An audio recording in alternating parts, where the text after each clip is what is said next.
Romans chapter 10, English Standard Version.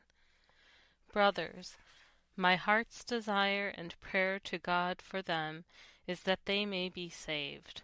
For I bear them witness that they have a zeal for God, but not according to knowledge.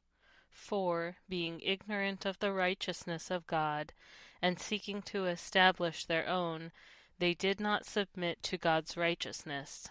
For Christ is the end of the law for righteousness to everyone who believes. For Moses writes about the righteousness that is based on the law, that the person who does the commandments shall live by them. But the righteousness based on faith says, "Do not say in your heart, 'Who will ascend into heaven?'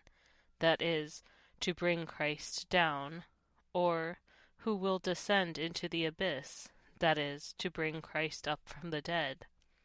But what does it say? The word is near you, in your mouth and in your heart, that is, the word of faith that we proclaim. Because, if you confess with your mouth that Jesus is Lord and believe in your heart that God raised him from the dead, you will be saved. For with the heart one believes and is justified, and with the mouth one confesses and is saved. For the Scripture says, 'Everyone who believes in him will not be put to shame.' For there is no distinction between Jew and Greek. For the same Lord is Lord of all, bestowing his riches on all who call on him. For everyone who calls on the name of the Lord will be saved. How then will they call on him in whom they have not believed?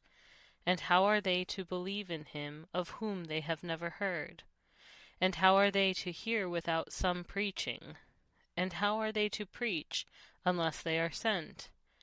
As it is written, 'How beautiful are the feet of those who preach the good news.'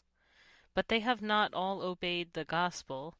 For Isaiah says, 'Lord, who has believed what he has heard from us?' So faith comes from hearing, and hearing through the word of Christ. But I ask, have they not heard? Indeed, they have. For their voice has gone out to all the earth, and their words to the ends of the world. But I ask, did Israel not understand? First Moses says, 'I will make you jealous of those who are not a nation. With a foolish nation I will make you angry.' Then Isaiah is so bold as to say, 'I have been found by those who did not seek me.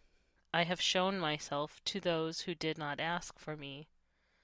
But of Israel he says, 'All day long I have held out my hands to a disobedient and contrary people.'